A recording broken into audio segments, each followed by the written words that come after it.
Mirë se vini në Ditari në orës 9, pas pak do të ndiqni. Holanda diskuton, por pa vendim të ri për Shqipërinë, por mocioni i qershorit kundër hapjes së negociatave pritet të ndryshojë nëse Franca do të jetë pro si Gjermania në Këshillin Evropian. 8 ministre shqiptare ju drejtuan paraprakisht me një letër parlamentit dhe qeverisë holandeze. Lulzim Basha përsëri thirrjen për dialog me Edi Ramën sipas platformës që ka propozuar opozita për zgjidhjen e krizës. Kryeministri udhëton drejt Serbisë për takimin që do t'i jap rrugë mini Schengenit mes Shqipërisë, Serbisë dhe Maqedonisë së Veriut.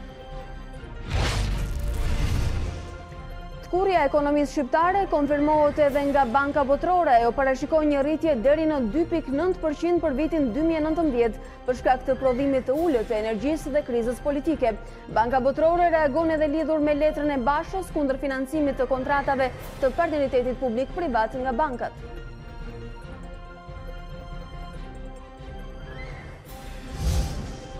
Të nderuar shikues, mirëmëngjes, por I takohemi në këtë transmetim të drejtë për drejtë me Ditarin orës 9, ku edhe sot si çdo ditë tjetër do keni mundësi të merrni informacione shtesë që vijnë nga aktualiteti e politika në vend, rajon, por edhe botë si këto në vijim. Lëvizja vetëvendosje shpallet fituese me një mandat deputeti më shumë se Lidhja Demokratike e Kosovës, KQZ refuzoi kërkesën e PDK-s për rinumrim. Haradina I quan zgjedhjet demokratike. 3 shkencëtar do të ndajnë çmimin Nobel në fizik për vitin 2019. Çmimi kushtohet zbulimeve teorike në kozmologjinë fizike si dhe ekzistencës së një planeti jashtë sistemit tonë diellor. Erdian Mema konfirmohet në krye të stolit të Tiranës. Klubi Bardh dhe Blu nën prapaktheu duke besuar sërish drejtimin e skuadrës. Pozitat e teknikut u lëkundën pas 2 humbjeve me Kuksin dhe Partizanin.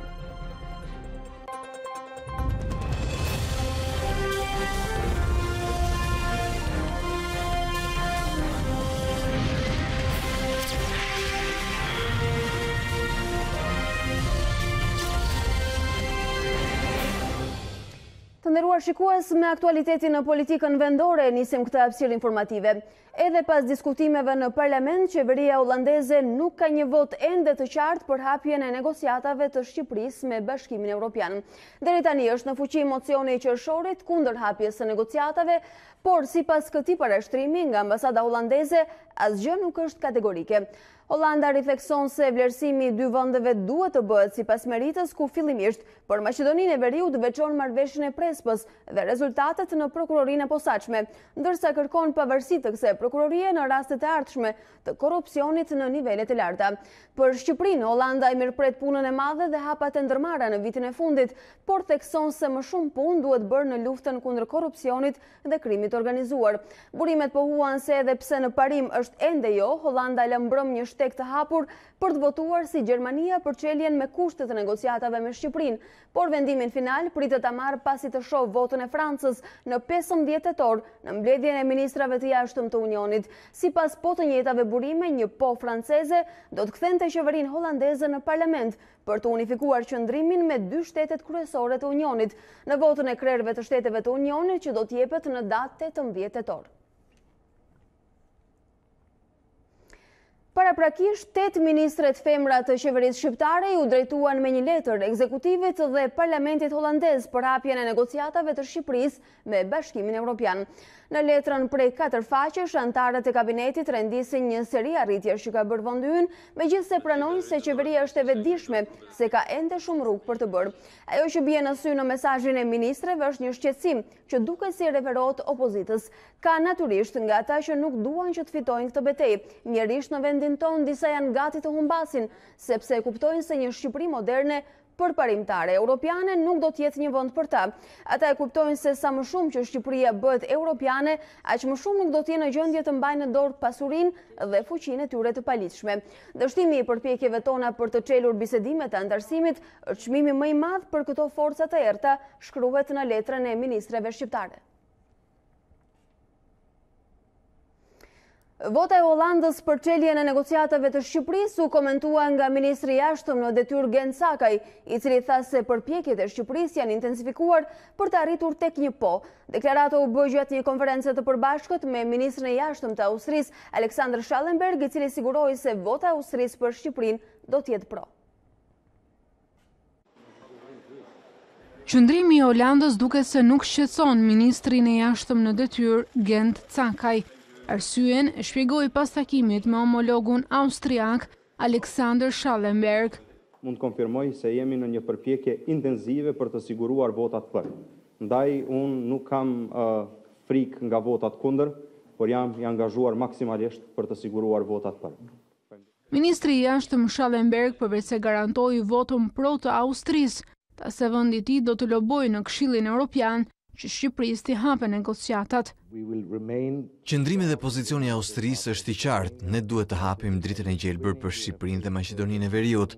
Kemi paraqitur kushte që janë plotësuar. Tani duhet të bëjmë ne atë që na takon në këtë marrëveshje. Ju e dini se ende nuk ka unanimitet në Këshill. Dua t'u siguroj se miqtë shqiptar mund të mbështeten tek ne. Ne kemi një pozicion të fortë në Këshill. Kryediplomati austriak u takua edhe me liderin e opozitës Lulzim Basha. Pas një bisede prej gati 50 minuta, kryedemokrati tha se do të ishte përgjegjësi personale e Edi Ramës në rast se Shqipëria do të marrë një tjetër jo për hapjen e negociatave. Dua ta them fare qartë para jush dhe para gjithë qytetarëve shqiptarë që rruga që ka zgjedhur Edi Rama është rruga absolutisht e gabuar në këtë javë që ka mbetur për marrjen e një vendimi kaq të rëndësishëm për vendin tonë. Është rruga e njohur e fajsimit të çdo kujt tjetër, e sulmeve ndaj Bashkimit Evropian, e sulmeve ndaj qeverive europiane, e sulmeve ndaj shënjestrës së preferuar opozitës, Partisë Demokratike, medias, dështimi. Për herë të katërt ka vetëm një firmë, vetëm një vul, vetëm një emër, dhe ky është Edi Rama. Basha këmbguli se mazhoranca duhet të pranojë propozimin e opozitës së bashkuar për reformën elektorale. Propozimi ynë për dalje nga kriza dhe në veçanti propozimi për reformën zgjedhore vazhdon të mbetet në tryezë. Ministri i jashtëm i Austrisë u takua edhe me presidentin e Republikës, Ilir Meta. Qeveria nuk duhet t'i fshihet përgjegjësisë nëse refuzohet hapja e negociatave, deklaroi presidenti Ilir Meta, i cili akuzoi ekzekutivin e Edi Ramës edhe për shmangje të përgjegjësisë dhe bllokim të reformës në drejtësi. Presidenti Ilir Meta thot se qeveria nuk duhet t'i fshihet përgjegjësisë në rast refuzimi për hapjen e negociatave për Shqipërinë. Dhe Shqipëria në fakt sot për fat keq ka një leadership në tërësi që nuk do të mbajë përgjegjësi për asgjë. Ne nuk kemi në rregull me detyrat e shtëpisë. Nëse ti do të futesh fundët e drejtësia, do të bësh të, do të bësh atë, atëherë kuptohet që kjo nuk është rruga për të krijuar atë besim që ata të shohin si një partner kaq të qëndrueshëm dhe serioz. Në një bashkëbisedim me studentët, kreu i shtetit shigjetoi mazhorancën për zvarritje të ngritjes së institucioneve të drejtësisë dhe bllokim të gjykatës kushtetuese. Politika në nivelet e larta është mjaft toksike, mjaft konfliktuale dhe është artificiale çdo gjë, nuk është se ka një bazë reale, sepse është zgjedhur konflikti si një mënyrë drejtimi, por dhe shmangje të llogaridhënies. Pa gjykatë çortuese, qeveria bëhet e gjithë pushteshme, edhe si është bërë gjatë tyre viteve. Presidenti vlerësoi procesin zgjedhor në Kosovë dhe fituesin e zgjedhjeve Albin Kurti dhe i kërkoi Tiranës zyrtare të mos ndërhyjë në marrëdhëniet mes Prishtinës e Beogradit.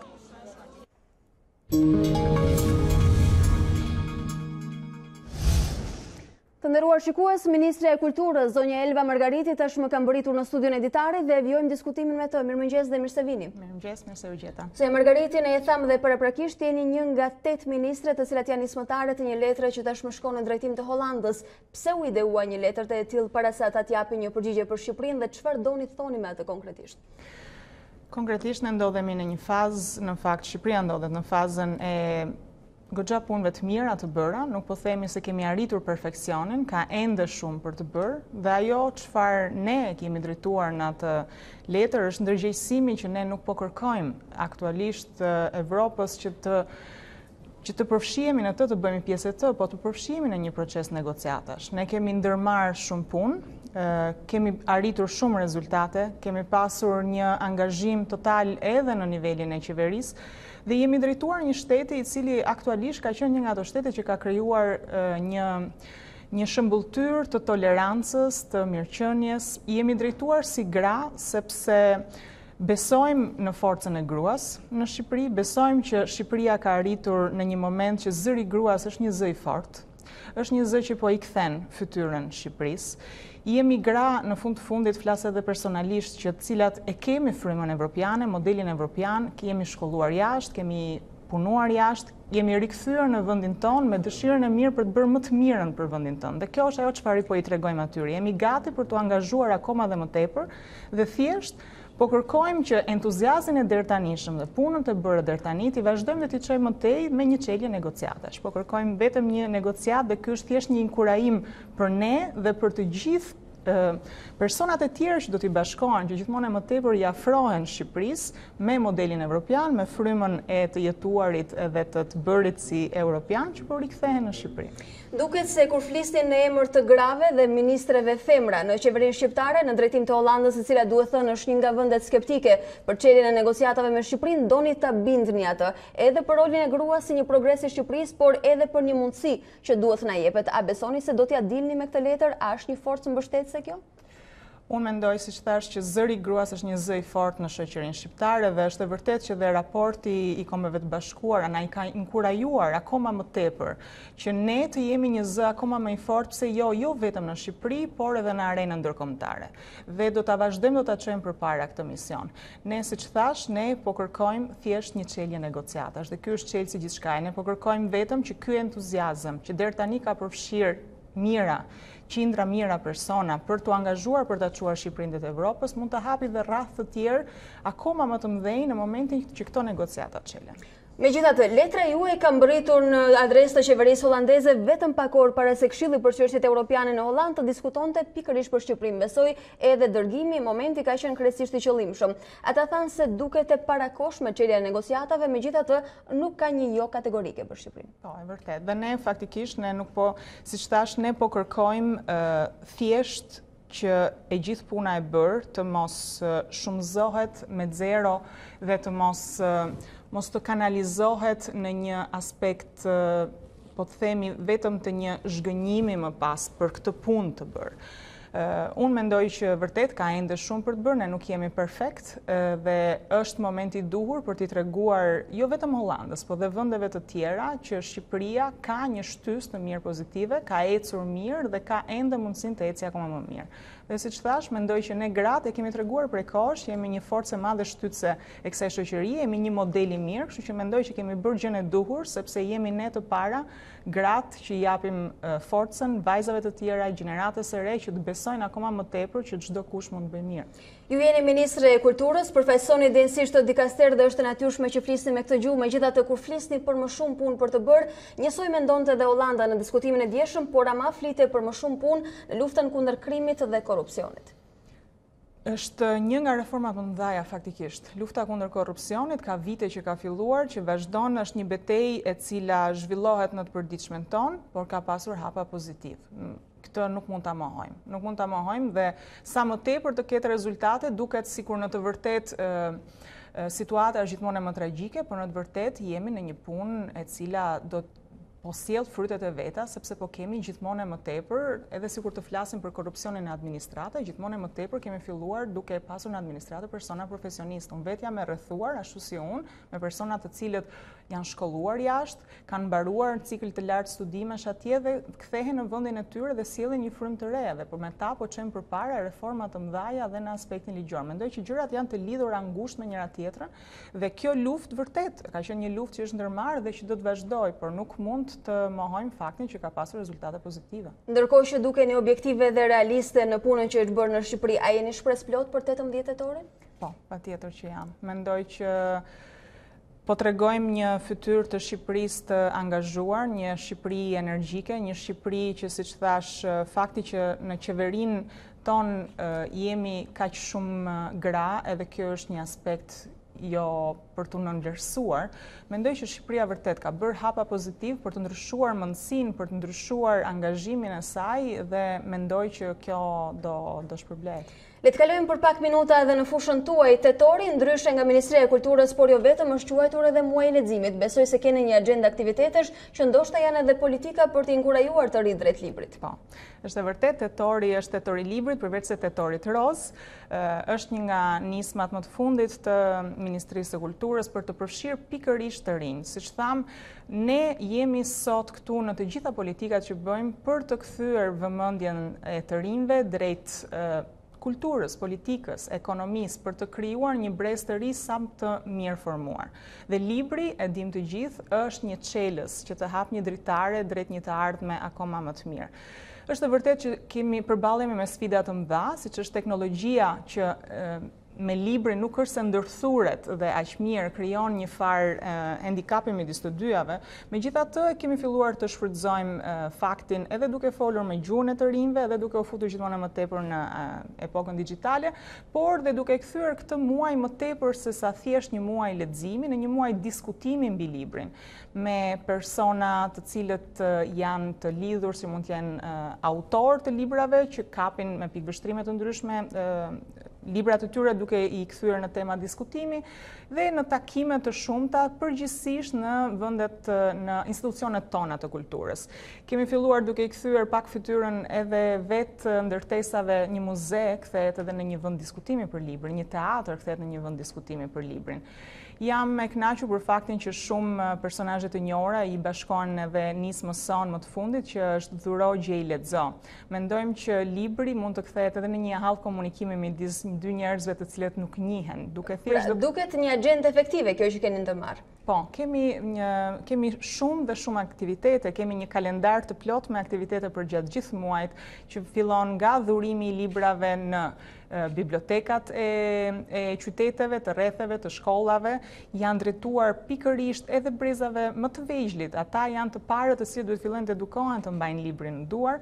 Vazhdojmë me leximet, vazhdojmë me zgjidh autorin tënd të preferuar dhe zgjidh aktorin tënd të preferuar. Më pëlqen të them që dhe aktorët na janë bashkuar në këtë nisëm me zërin e tyre, me imazhin e tyre dhe janë ata që do bëjnë një cikël leximesh. Se Margariti, suksese në muajin tetor dhe jo vetëm, dhe faleminderit që ishit sot këtu. Faleminderit juve.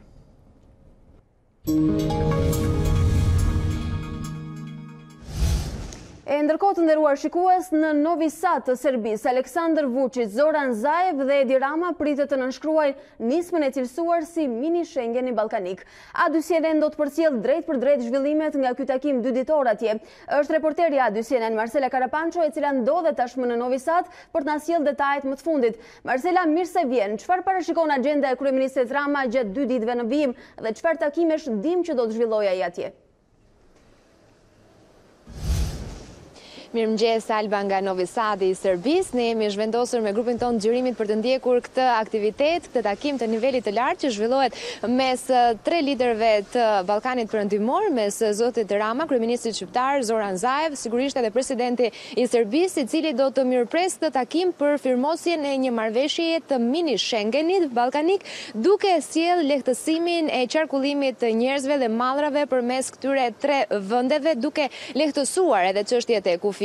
Duhet thënë se është zgjedhur Novi Sad i Alba, pikërisht edhe mbase, sikurse kanë pyetur edhe qytetarët në Novi Sad, për një arsye të veçantë, edhe pse gjithë takimi do të zhvillohet në një kështjell, pra kështjellën që ndan pjesën tjetër të Danubit dhe në një lartësi të konsiderueshme. Për të mbajtur këtë takim, do të jetë atje një hotel ku do të presë zoti Vučić 2 liderët e vendeve të Ballkanit, Shqipërinë, e të Shqipërisë dhe të Maqedonisë së Veriut, si një fortifikesë e cila në fakt nuk ka rënë në duart e armiqve pavarësisht luftrave shekullore, mbase edhe si një lloj supremacie për të treguar për politikën vendase nga ana e zotit Vučić. Agjenda në fakt e zotit Rama do të nisë në orët e pas drekës, kur ai pritet të mbëri dhe do të pritet në një ceremoni të posaçme në takim nga presidenti Vučić. Më pas do të ketë takime përgjatorëve të pasdites dhe në darkë është projektuar që të ketë edhe një darkë ceremoniale së bashku me kryeministrin e Maqedonisë së Veriut në Novi Sad në kështjellën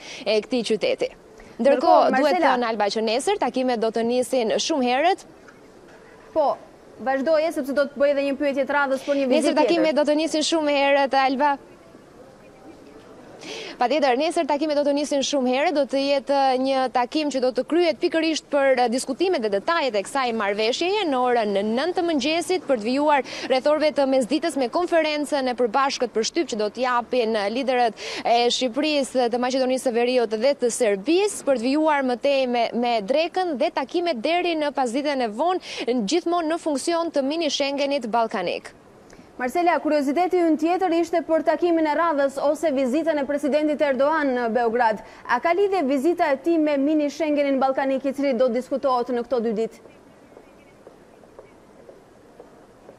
Vizita e presidentit Erdogan ka qenë një vizitë e shtyrë në kohë alba, ndërkohë që do ishte planifikuar që prej pranverës së këtij viti dhe ka ndodhur vetëm përgjatë së hënës dhe të martës në Beograd. Duhet thënë që nuk ka lidhje të drejtë për drejtë me takimin që është diskutuar për mini Schengenin ballkanik mes Shqipërisë dhe Maqedonisë së Veriut, por gjithashtu duhet thënë se ka pasur një marrëdhënie të drejtë për drejtë mes Beogradit dhe Ankaras për sa i përket një traktati që është firmosur dhe ratifikuar nga parlamentet e të dyja vendeve që prej janarit, duke sjell edhe ajo ka një karakter ekonomik, duke sjell një shumë fishim, gati 5 fishim të ardhurave të eksportit të mallrave serbe drejt Ankaras. Kujtojmë që përmes kësaj marrëveshjeje të nënshkruar ka pasur zero taks të vendosur për mallrat serbe të cilat eksportohen në Ankara, në Turqi, në tërësi, dhe pikërisht vijueshmëria e kësaj marrëdhënieje e këtij traktati ka sjellë edhe zotin Erdogan në Beograd, që duhet thënë ka pasur një pritje ceremoniale të posaçme, pasi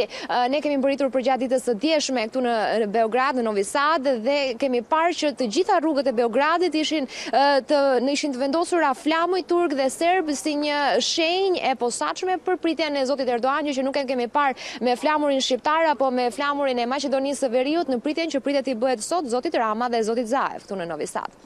Marcela Karapanço, unë të falenderoj për këtë përmbledhje të plot që solle mëngjesin e sotëm nga Novi Sadi i Beogradit. Do të kemi mundësi që hap pas hapi me komunikimet e tua dhe raportimet nga atje të ndjekim edhe zhvillimet dyditore të agjendës së liderëve ballkanik. Faleminderit edhe një herë. Kemi sjell në vëmendje të vazhdueshme situatën në universitetet para nisjes së vitit akademik, kur po mbushej një vit nga protesta studentore. Sot jemi me Durrësin, ku ulja e numrit të aplikuesve për të ndjekur studimet e larta ka prekur edhe Universitetin Aleksandër Mojsiu. Degët profesionale kanë rezultuar më të kërkuara pas fazës së parë të regjistrimeve. E ndjekim. Një numër më të vogël aplikuesish për studimet e larta ka shënuar këtë vit edhe Universiteti Aleksandër Mojsiu në Durrës, krahasuar me një vit më parë. Ulja e numrit të aplikuesve, shoqëruar kjo edhe me rritjen e mesatares, kryesisht për degët e mosuesisë, ka bërë që këto degë të kenë një numër më të vogël maturantësh të regjistruar deri më tani. Këto fakti ka bërë të ditura para dysjen e rektoreja e Universitetit Aleksandër Mojsiu. Nëse shikojmë regjistrimet, ka një rënje shumë të lehtë të numrit të regjistruarve në këtë vit akademik krahasimisht me vitin e kaluar. Në rang universiteti mund të them që ne kemi plotësuar rreth 67% të kuotave, pra nëse marrim parasysh gjithë fakultetet. Nëse ndalojmë nëpër fakultete, Fakulteti i Edukimit ka një rënje nga viti i kaluar për shkak të rritjes së notës mesatare në hyrje për fakultetet e mësuesisë. Pra këtë vit nota mesatare është 7.5, ndryshe nga viti i kaluar. Ne kemi 3 programe studimit cilat janë në 20% numrit të regjistruarve, cilat unë nuk dua t'i përmend se nuk dua të ndikoj maturantët, janë 3 degë shumë të mira dhe degë shumë të orientuara në treg. Përveç këtyre 3 degëve ose programe studimi, nuk kemi degë që rrezikojnë që të mos hapen. Ndonse Universiteti i Durrësit renditet i dyti në vend sa i takon numrit të studentëve që studiojnë në të, problem mbetet mungesa një konvikti për akomodimin e studentëve që vinë nga rrethet.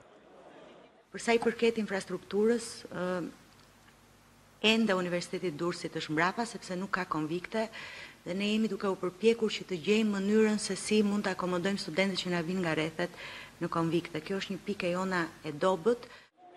Një interes të shtuar për këtë vit akademik në Universitetin Aleksandër Mojsiu kanë marrë degët profesionale, të cilat duket se janë më të preferuarat për maturantët. Do të mbetemi tek diskutimi për arsimin dhe problematikat me Migren Gjeraxhi, i cili vjen nga qendresa qytetare. Mirëmëngjes dhe mirë se vini. Faleminderit dhe juve për ftesën. Viti i ri akademik tashmë po nis, megjithatë po bëhen njëkohësisht edhe një vit nga protesta e famshme e studentëve të asaj kohe me shumë kërkesa, por nuk e dim. Ju e keni ndjekur ecurinë, sa janë realizuar dhe ku janë sot me problematikat universitetet? Në fakt, tani po bëjmë një vit dhe studentët e rinë, nxënësit e rinë po përgatiten të fillojnë vitin e ri shkollor dhe nuk duket se ka shumë ndryshime nga ajo çka ne do donim mbas protestës së studentëve. Vejmë re që disa elemente të cilat janë pjesë e paktit të universitetit, të cilën ne e kemi monitoruar së bashku me ekipin ton, vejmë re që grupi i kërkesave të cilat janë lidhje më pragmatiste, si thua, konviktet, një shkurtim fije e studentëve, ka funksionuar për të mbajtur studentët larg protestës. Por ajo, në fakt, e cila ishte më signifikative dhe më e rëndësishme për sa i përket sistemit tonë arsimor, ishte cilësia në arsim dhe korrupsioni brenda saj, e cila fatkeqësisht 8 muaj mbas protestës së studentëve dhe paktit për universitetin, e cila kishte një mori VKM-sh dhe vendime, nuk shohim se ka një ecje përpara sa i përket cilësisë në arsim dhe korrupsionit. Sigurisht është për të ardhur keq, ne do donim shumë që të kishte ecur përpara procedurat për titujt akademik për të kontrolluar ashtu siç u premtua dhe ashtu siç është ligj tashmë me vendimin e Këshillit të Ministrave ku ngarkonte Ministrinë e Arsimit për të bërë kontrollin antiplagjatur, e cila duhet themi që ishte një hap afat gjatë dhe i qëndrueshëm për sa i përket cilësisë në arsim. Sigurisht që do donim që rastet e korrupsionit të adresoheshin, u premtuan me sondazhin kombëtar studentëve, ku para pak ditësh pam edhe rezultatet e saj, por që nuk pam asnjë pyetje të adresohej për sa i përket rasteve të korrupsionit dhe sërish kemi një shmangje të përgjegjësisë së ministrisë, po edhe ata çka veti ngarkuan vetes tyre, shohim që nuk e kanë realizuar. Normalisht janë dy hallka ku studentët do përballen, sidomos ata të cilët do vinë. Është ajo se si e trajton politika dhe vendimarrësit arsimin, e cila sigurisht është për të ardhur keq. Ne kemi një filozofi të re të bërit arsim të lartë në vend ku me ligjin e ri arsimi i kalonte tregut, vetë qeveriseshin universitetet, dhe shohim që kjo vetë qeverisja tashmë me vendimet të Këshillit të Ministrave cungohet. Kemi marrje të hapësirave të universiteteve, siç janë me ligj i japim autonomi, po me vendim Këshillit të Ministrave i marrim parkingun, i marrim një shesh të madh ekonomiku dhe e kthejmë parking. I cungojmë hapësirat. Sigurisht. I marrim pronat. Tashmë debati i fundit është për kopshtin botanik ku i merret Universiteti i Tiranës. Ne pam para pak muajsh ku ju mor gjithë territori i vreshtave Universitetit Bujqësor dhe kemi dy standarde. I japim autonomi, i marrim pronat. Pra, ka një element kontradiktor dhe diçka që nuk shkon edhe në këtë drejtim. Igen, megjithatë, në qoftë se është bërë një gjysmë hapi fals, duke rikonstruktuar vetëm këto godina për cilat ishte një nga kërkesat, por jo e vetmja, sepse kishte të tjera shumë më thelpsore, kjo lloj paqeje e studentëve do të jetë afatgjatë? Në fakt është për të pritur dhe duhet të shohim. Ajo çka ndodhi në protestë e studentëve është që lindi nga atje ku nuk e prisnin dhe ne të gjithë u çuditëm. Sigurisht që unë e them me bindje që ekzistojnë sërish arsye legjitime për të protestuar. Sigurisht që është e vështirë, organizimin e pam ishte një mungesë totale besimi dhe përfaqësimit midis njëri tjetrit edhe tek studentët, por që ajo që duhet të theksohet është që ne jemi shumë brapa sa i përket cilësisë në arsim dhe kualitetit që ne japim. Ne shohim këtë vit që ka një numër më të ulët të nxënësve dhe sigurisht kjo vjen për shkak edhe të politikave të gabuara. Vim prap tek logjika dhe filozofia e ligjit. I dhan pavarësi, tashmë ja cungojnë me vendimin për mesatare.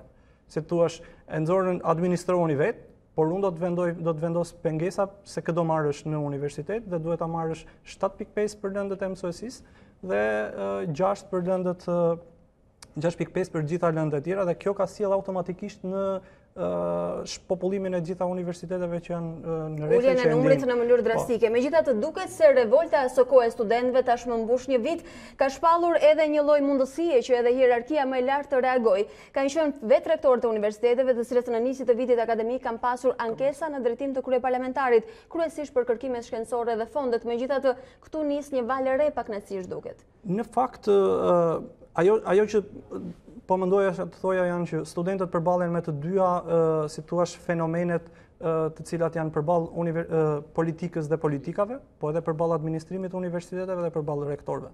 Që do të thotë, studentët janë të papërfaqësuar nga rektorët dhe nga dekanët, po edhe nga struktura drejtuese të universitetit. Kjo edhe nxjerr edhe nga sondazhi i fundit që vetë ministria kishte kryer, ku studentët në pjesën më të madhe të tyre nuk besonin tek institucionet e IAL-ve, e Universitetit të Arsimit të Lartë. Le të themi që studentët besojnë se nuk mbrohen nga strukturat e hierarkisë. Ka vetëm 10% të peshës së votës studenti kur zgjedh rektorin dhe dekanin, që do të thotë ata janë të demotivuar për të marrë pjesë sepse kanë një 10% që nuk do të thotë asgjë. Në vitin e kaluar, në zgjedhjet e kaluara në 2016, kur ne patëm dhe fenomenin negativ të përfshirjes së grupeve kriminale në zgjedhjet për universitetin, ne pam që studentët nuk ndikuan asnjë nga rektorët dhe dekanët për të zgjedhur, sepse kishin një peshë shumë të ulët. Mos harrojmë se kjo ka qenë edhe një nga kërkesat e listës së studentëve.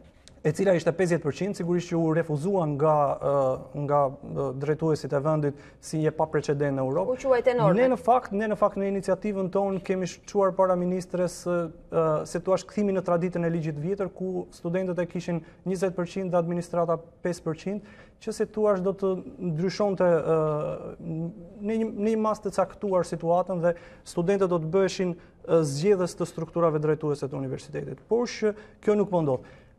Stafet pedagogjike dhe gjithë trupa e pedagogëve kanë problemet e tyre të brendshme dhe në gjykimin tim është e pamundur kjo aleanca midis studentëve dhe pedagogëve, sepse ne kemi studiuar edhe nivelin e korrupsionit midis pedagogëve dhe studentëve dhe 71% e studentëve pranonin që në universitetin e tyre kishte korrupsion midis pedagogut dhe studentit. Pra, një problem tjetër duket se ka përçarje të brendshme në të dyja kategoritë. Po sigurisht, janë dy grupe të cilat ne shohim që aleanca e të cilëve nuk funksionon për shkak të problematikave të ndërtuara me vite dhe ashtu siç e pam edhe në protestën e dhjetorit, ku nuk funksionoi siç duhej aleanca midis trupave akademikeve, profesorëve dhe studentëve, është e vështirë gjithsesi që të rifunksionojë apo të rindërtojmë një frymë të tillë, sepse trupa e pedagogëve duhet të marrë përgjegjësitë e saj për gjithë 30 vjeçarin të tranzicionin që kanë shkaktuar studentëve,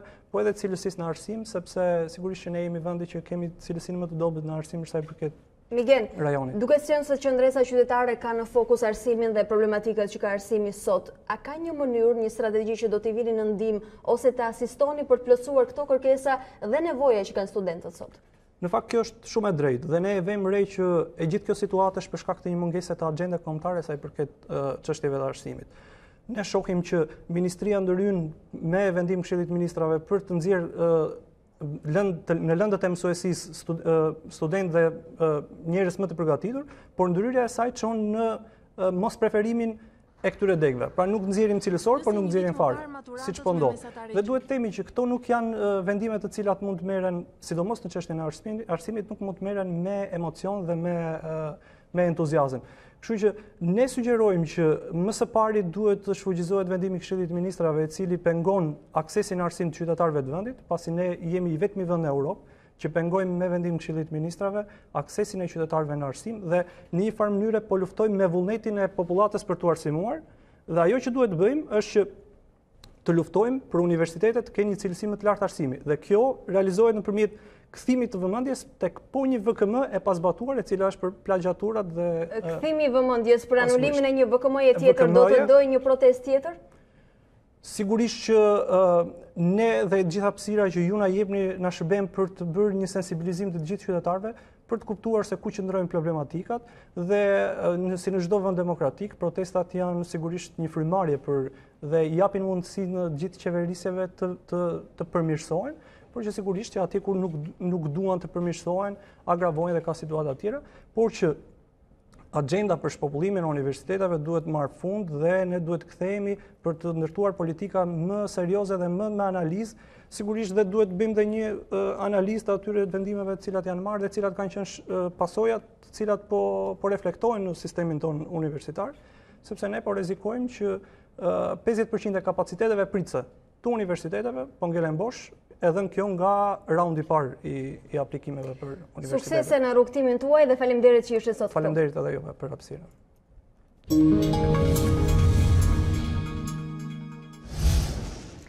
Banka Botërore konfirmoi ngadalësimin e ekonomisë shqiptare këtë vit. Ajo ka ulur parashikimin për rritjen ekonomike të vendit nga 3.8 në 2.9%.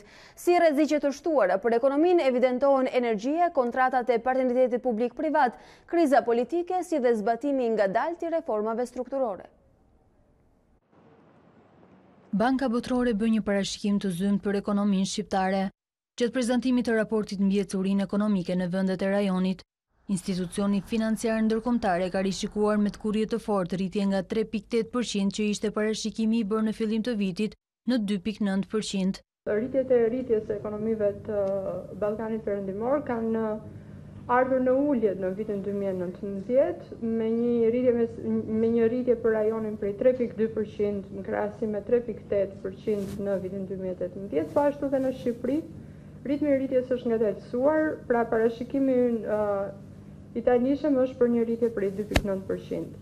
Energjia elektrike po penalizon ekonominë tonë këtë vit, ndërsa rreziqet të shtuara janë edhe kontratat e partneritetit publik-privat, kriza politike si dhe zbatimi ngadalt i reformave strukturore.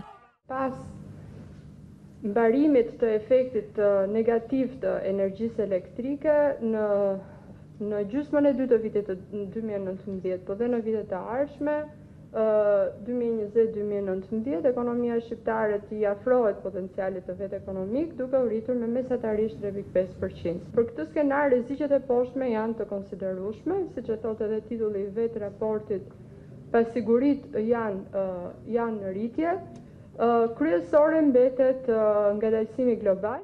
Ndërka ish pas letrës publike të kryetarit të Partisë Demokratike Lulzim Basha, përmes të cilës i kërkonte sistemit bankar që të mos financonte PPP-t, përfaqësues të Bankës Botërore kanë deklaruar se kjo është zgjedhje e brendshme vetë bankave.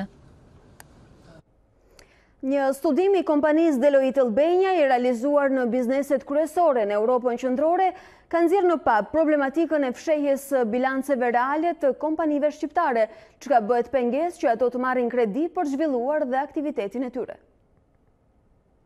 Fshehja e bilanceve financiare është kthyer në një ngërç për kreditimin e bizneseve nga sistemi bankar. Ministra e Financave dhe Ekonomisë Anila Denaj u bëri apel sipërmarrjeve, në veçanti atyre të mesme e të vogla që të deklarojnë gjendjen reale të kompanive në mënyrë që të mos përjashtohen nga mundësitë për financim. Pasuriat financiare për sistemin bankar sot janë një ngërç për të rritur ekonominë nëpërmjet kreditimit, kështu që është shumë e rëndësishme që ta shikojmë se si ky ngërç të lirohet. Një biznes i shëndetshëm edhe në pasura financiare tregon, le të themi, ku qëndron biznesi me realitetin, por njëkohësisht dhe ku do të shkojë. Ne flasim që në disa vite dhe jo shumë larg të shkojmë drejt capital markets dhe ngërçet do të ishin shumë më të mëdha nëse ne krijojmë gjithë kuadrat rregullatore dhe pastaj nuk ka asnjë aplikant në këto tregje. Deklaratat e ministres u bën gjatë konferencës mbi sfidat e raportimit financiar organizuar nga Deloitte Albania dhe Kosova. Sipas Maksim Caslit, drejtorit ekzekutiv të Deloitte, pasqyrat financiare u shërbejnë edhe vetë pronarëve të një biznesi. Ka shumë sot që mendojnë që pasqyrat financiare janë vetëm për efekte taksash, që nuk është e vërtetë. Përdoruesi i pasqyrave financiare është ai që është më i rëndësishëm në to dhe nuk është thjesht pronarët ose aksionerët, të cilët bazohen ke pasqyrat financiare se çfarë po bën menaxhmenti edhe si përshkon kompania. Nga ana tjetër janë palët e treta, pra ata që kërkojnë të blejnë një biznes ose në rastin e bankës të japë kredi në një biznes. Sipas një ankete zhvilluar me shefat të financave të sipërmarrjeve në Europën qendrore, bizneset shqiptare janë relativisht besimplot për ecurinë e kompanive të tyre, por ndër më pesimistët dhe më të pasigurtit për zhvillimin e ekonomisë dhe perspektivën për të investuar.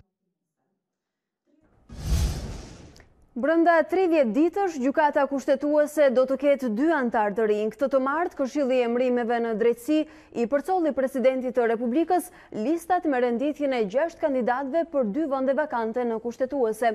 Antarët e rinj do zgjidhen mes kandidatëve të renditur në 3 vendet e para: Arta Vorpsi, Elsa Toska, Besnik Muçi dhe Fiona Papajorgji. Sipas ligjit, brenda 30 ditësh, presidenti duhet të zgjedhë antarin me një nga 3 emrat e parë të listës. Në rast se nuk shprehet brenda këtij afati, atëherë kandidati i parë në listë konsiderohet i emëruar. Burime pranë ket bëjnë me dije se në ditët në vijim pritet të përcillen listat e kandidatëve dhe parlamentit për zgjedhjen e 2 antarëve të tjerë.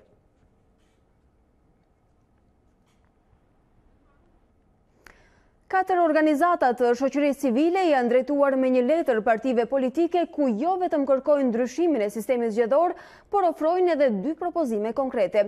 Për më tepër, përfaqësuesit e shoqërisë civile gjykojnë se reforma zgjedhore duhet të preke edhe ligjin për partitë, financimin e fushatave si dhe vetë rolin e forcave politike në menaxhimin e zgjedhjeve. Organizatat e shoqërisë civile janë drejtuar me një propozim partive politike në lidhje me reformën zgjedhore, ku kërkojnë nisjen urgjente të një procesi gjithëpërfshirës për ndryshimin e sistemit zgjedhor, reformimin e ligjit për partitë politike, financimin elektoral dhe administrimin e zgjedhjeve. Pikë së pari, këto organizata kërkojnë të jenë aktor të këtij produkti, që sipas tyre duhet lënë në dorë ekspertëve. Procesi i debatit mbi reformën në sistemin zgjedhor dhe legjislacionin plotësues të realizohet kryesisht mbi bazë ekspertize, përmes ekspertëve të pavarur shqiptar dhe ndërkombëtar dhe ekspertëve të partive politike. Vendimarrja politike të jetë vijim i produktit të ekspertizës dhe jo e kundërta. Sa i përket ndryshimit të sistemit, shoqëria civile del me 2 propozime, bazuar te përvoja më parshme në Shqipëri dhe rajon. Sistemi proporcional me lista të hapura shumë emërore të partive, ku zgjedhjet e votuesve përcaktojnë rendin në listë me një zonë zgjedhore kombëtar, me prag elektoral 2.5% për partitë dhe 4% për koalicionet. Sistem mix i aplikuar në 1992 në Shqipëri, me 100 zona në mazhoritar dhe formul kompensuese me 40 mandate në proporcional kombëtar me prag elektoral 2.5%. Organizatat e shoqërisë civile shprehen të vetëdijshme se asnjë sistem nuk është garanci në vetvete për zgjedhje me standarde të larta, ndaj apelojnë që të konsiderohet nevoja për një ligj të ri bashkëkohor për partitë politike, një ligj të ri mbi financimin elektoral, si dhe heqjen e monopolit të partive mbi procesin e administrimit zgjedhor.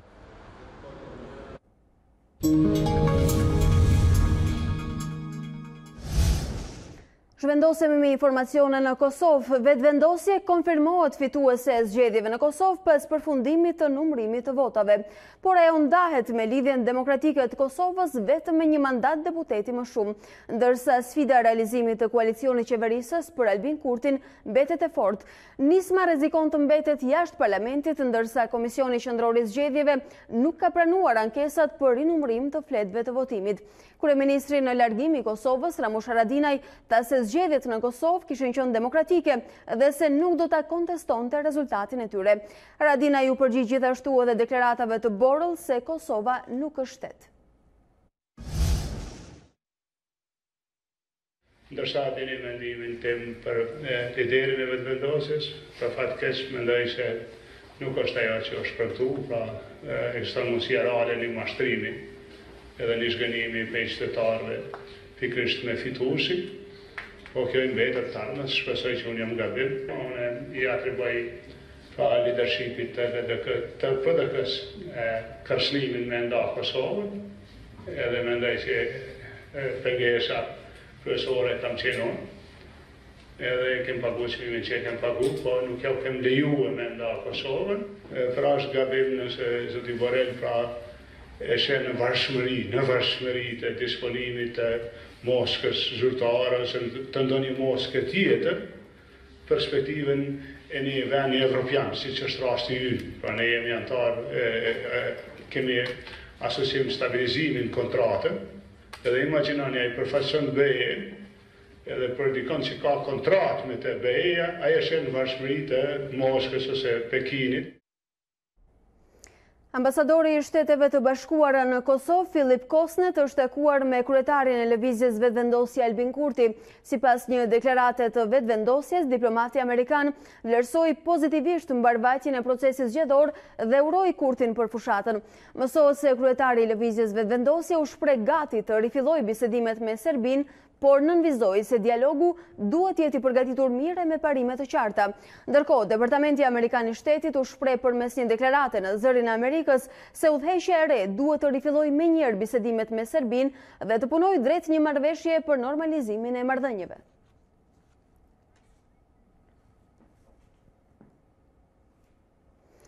Qeveria e re e Kosovës të formohet sa më shpejt që t'jetë mundur. Thirrja vjen nga Eurokomisioneri për zgjerimin dhe fshinjësinë e mirë, Johannes Hahn, dhe përfaqësuesja e lartë e BE-s, Federica Mogherini. Me anë të një deklarate të përbashkët, ata përshëndetën procesin zgjedhor, duke thënë se u zhvillua i rregullt dhe paqësor. Presim që të gjithë aktorët politik të qëndrojnë të përkushtuar në këtë proces, të cilat janë kyçe për të ardhmen e Kosovës dhe progresin drejt rrugës europiane, shkruhet në deklaratën e 2 zyrtarëve të Bashkimit Evropian.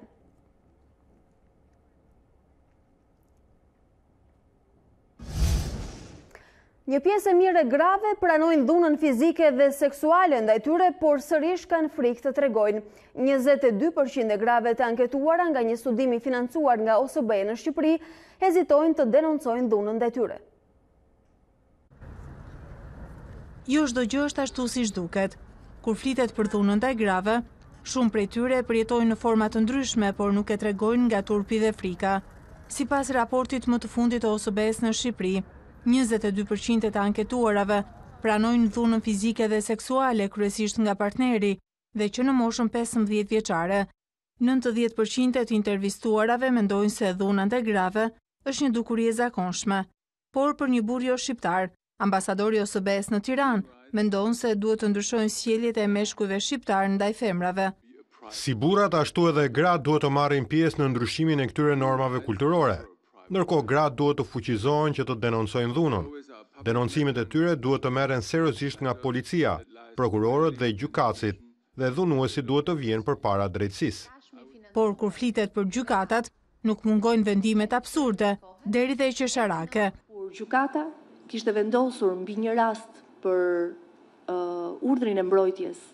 Një ditë kishte vendosur për mbrojtjen e gruas, urdhrin e mbrojtjes për gruan, dhe të nesërmen kishte vendosur urdhër mbrojtje për burrin, po të njëjtës familje.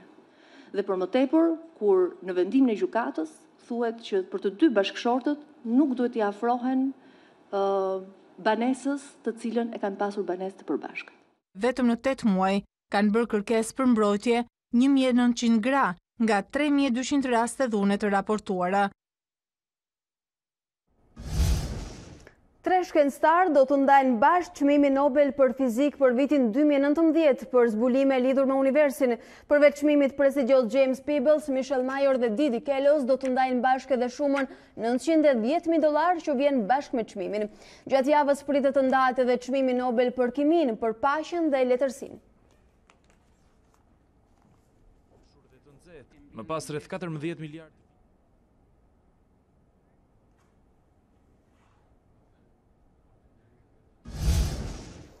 Mëngjesi i sotëm ka zbardhur sërish me diell duke na gëzuar në këtë ditë tetori, megjithatë se si do të jenë orët e ardhshme edhe tetori me sa duket do të na premtojë ditë të tjera me diell, na e thot meteorologja jonë e cila nuk do të mungojë as mëngjesin e sotëm.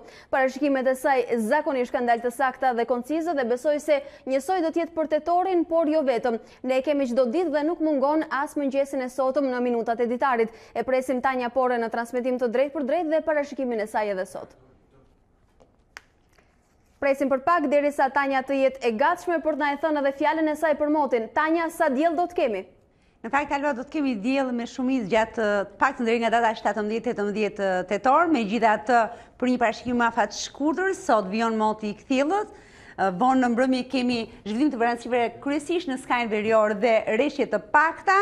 Ajo çfarë do të vinë në territorin shqiptar mbrëmja e së enjtes dhe gjatë natës dhe deri mëngjesin e së premtes, të paktën deri nga ora 7-8 e mëngjesit, kemi rrebesha faqshkurtra shiu fillimisht në veri perëndim, gradualisht ato gjatë natës zbresin pjesërisht në zonat qendrore dhe më pak në jug dhe pastaj do të kemi kthjellim të motit. Përgjithsisht muaji tetor do të jetë kryesisht me shumë ditë me diell, temperatura që kanë qenë të freskëta mëngjeset, pritet që të kemi një rritje të tyre, mbeten të freskëta mëngjeset edhe për pjesën më të madhe të muajit tetor, por gjatë mesditës do të pritet që të shënohet 28-29, por nuk përjashtohet mundësia edhe 30 gradë gjatë orëve të mesditës deri nga data 15 apo 16 tetor.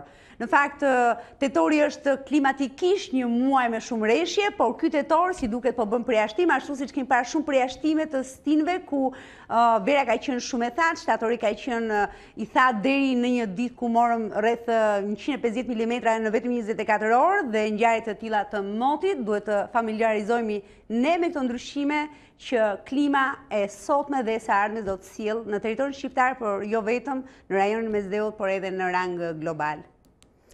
Tanja Porja, mëngjesin e sotë me lajme të mira, ne të falenderojmë për informacionet.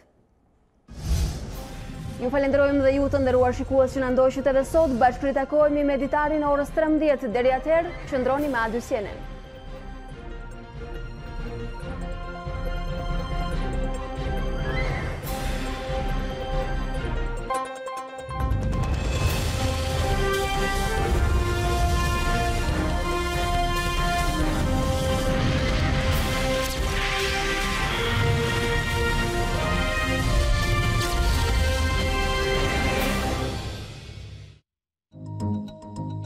Unë jam Alba Lishani dhe ky është Ditari në A2CNN. Për të parë të gjitha videot e Ditarit, klikoni subscribe.